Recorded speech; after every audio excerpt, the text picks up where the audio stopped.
देखो यार, सीधी बात, नो बकवास। आपका टाइम भी बहुत इंपॉर्टेंट है और मेरा टाइम भी बहुत इंपॉर्टेंट है। इसलिए इस वीडियो में कोई भी फालतू बात नहीं होगी, सीधा टू दी पॉइंट बात करूंगा, जिससे आपका भी बेनिफिट हो और मेरा भी बेनिफिट हो। तो आज का टॉपिक है mistakes to avoid in UPSC preparation.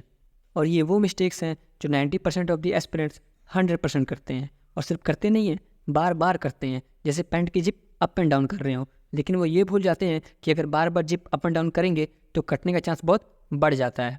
इसलिए आज की वीडियो एंड तक देखना, ताकि आपका सिलेक्शन का चांस ना कटे। और अगर कोई भी डाउट है तो टेलीग्राम पर सीधा मैसेज करो या कॉल करो, डाउट क्लियर हो जाएगा।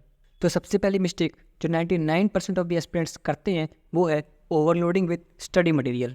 क्योंकि पता नहीं कौन सी इनकी फैंटेसी होती है बुक्स कलेक्ट करने की, और किस बेवकूफ़ ने इन्हें बताया होता है कि अगर ज़्यादा बुक्स पढ़ेंगे तो ज़्यादा नंबर आएंगे। फॉर एग्जाम्पल, कुछ महान इंसान ऐसे होते हैं जो मॉडर्न हिस्ट्री कवर करने के लिए एनसीईआरटी भी पढ़ते हैं, बिपिन चंद्रा भी पढ़ते हैं और साथ ही स्पेक्ट्रम भी पढ़ लेते हैं, और फिर बोलते हैं देखो हमने तो इतना सारा पढ़ लिया फिर भी हमारा यूपीएससी क्लियर नहीं हुआ। तो मैं सिर्फ उनको इतना ही बोलता हूँ कि प्लासिडो पार्टीशन भी छोड़ दी, वो भी पढ़ लेते 10 साल तक और क्लियर नहीं होता।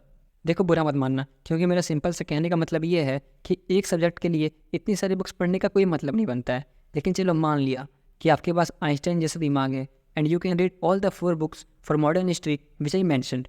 पर रिवीजन का क्या? पहले तो उन सारी बुक्स की फर्स्ट रीडिंग करने में 2 महीने लग जाएंगे, और एक बुक की रिवीजन हम मिनिमम 25 बार तो करते ही हैं। तो मिला लो 4 बुक्स का हो गया 100 बार, वो भी सिर्फ मॉडर्न हिस्ट्री के लिए। मतलब आदमी चूतिया है, और ये सब बोलते बोलते मेरा दिमाग का दही हो गया। इसलिए स्टडी का सोर्स लिमिटेड रखो और मल्टीपल रिवीजन पे फोकस करो। जैसे कि मॉडर्न हिस्ट्री के लिए स्पेक्ट्रम काफ़ी है, और अगर आप एनसीईआरटी नहीं भी पढ़ते हो तो कोई ज़मीन नहीं फटने वाली और ना ही कोई आसमान नीचे गिरने वाला है। लेकिन इतना याद रखना कि स्पेक्ट्रम की फर्स्ट रीडिंग कवर करने में सिर्फ 90 घंटे ही लगते हैं। इसलिए अगर आप डेली 3 घंटे भी पढ़ते हो तो 1 महीने में आराम से आपका स्पेक्ट्रम कवर हो जाएगा। और अगर फिर भी कोई डाउट है तो टेलीग्राम पे मैसेज करो, सबका सोल्यूशन मिल जाएगा। अब चलते हैं दूसरी गलती के ऊपर, जो कि है स्विच बिटवीन मल्टीपल टीचर्स। ऐसे बहुत से होनहार और पढ़ाकू बच्चे होते हैं जो 6 महीने सिर्फ टीचर सेलेक्ट करने में ही निकाल देते हैं। पहले महीने किसी और टीचर से पढ़ेंगे, दूसरे महीने किसी और टीचर से, और फिर तीसरे महीने किसी और तीसरे से। और यही सब करते करते उनका आधे से ज़्यादा टाइम वेस्ट हो जाता है। इसलिए नोट पे छपे हुए गांधी जी के लिए कृपा करके हर सब्जेक्ट के लिए सिर्फ एक ही टीचर रखो, ताकि टाइम वेस्ट ना हो और प्रेपरेशन पे फोकस बना रहे। और अगर समझ नहीं आ रहा है कि कौन से सब्जेक्ट के लिए कौन सा टीचर बेस्ट है तो टेलीग्राम पे मैसेज करो, मैं सबके नेम और क्लास बता दूंगा। अब चलते हैं तीसरी सबसे बड़ी गलती के ऊपर, जो 100 में से 99 एस्पिरेंट करते हैं, और वो है अननेसेसरी टेस्ट सीरीज़।